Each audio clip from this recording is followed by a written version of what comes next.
பணம் இல்லாமல் ஒன்றும் பண்ண முடியாது.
எல்லாருமே படி பார்க்கிறீர்களா?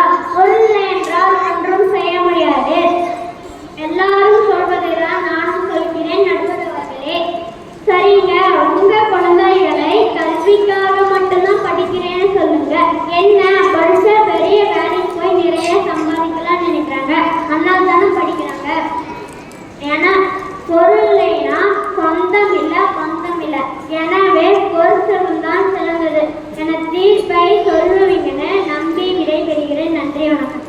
சிறப்பு சிறப்பு, மிக நன்றாக பொருள் செல்வத்தை பற்றி கூறினீர்கள். அடுத்ததாக சொல்லலுக்கு யோகிதா தன் கருத்துக்களை கூற வருகிறார். சொல்வார்த்தை சொல்லெடுத்து செப்பிடவே வருகிறார். வாங்கம்மா, உங்கள் கருத்துக்களை கூறுங்களேன். பிறந்து சிறந்த மொழிகளிலே சிறந்தே பிறந்த மொழியாகிய என் அன்னை தமிழுக்கும் வீரம் நிறைந்த தமிழ் மண்ணுக்கும் எனது சபையோருடைய கருத்து வணக்கம். கல்வி செல்வம் தான் முன்னேற்றத்திற்கு காரணம் என்றே அடித்து கூற வந்துள்ளேன் நடுவர் அவர்களே. கல்வி என்பது மிகப்பெரிய சொத்து. கல்வி சிறந்த தமிழ்நாடு புகழ் கம்பர் சிறந்த தமிழ்நாடு என்று கம்பரே பாடியுள்ளார் நடுவர் அவர்களே. கல்விதான் நம்ம கூடவே வருவது, அதற்கு அழிவே கிடையாது, யாராலும் விடவே முடியாது நடுவர் அவர்களே. கல்வி அறிவை நம் இளமையிலே பெறுவதுதான் சிறந்த வழி. இளமையில் கல்வி இளையில் எழுத்து என்னும் முதுமையை நாம் மறந்துவிடக் கூடாது. அக்னி தந்த அப்துல் கலாம் அசத்தியது கல்வியாளே கல்வியாளே என்று கூறி விடைபெறுகிறேன். நன்றி, வணக்கம். கல்விதான் நம் முன்னேற்றத்திற்கு காரணம் என்று மிக சிறப்பாக கூறினீர்கள் யோகிதா. அடுத்ததாக ஜெகம் போன்று மூன்றே தன் கருத்துக்களை கூற வருகிறார். அனைவருக்கும் வணக்கம். நான் தான் சாகிப்பேன். காசு பணம் துட்டு மணி மணி காசு இல்லைன்னா கடவுள் கூட இப்ப பார்க்க முடியாது. பிறப்பு முதல் இறப்பு வரை எல்லாருக்கும் பணம் தேவை. படிப்பு படிக்கிறதே பணம் சம்பாதிக்கிறதுக்கு தானே. அறிவு இருந்தாலும் அது அம்பலப்படுத்துவது பணம் தானே.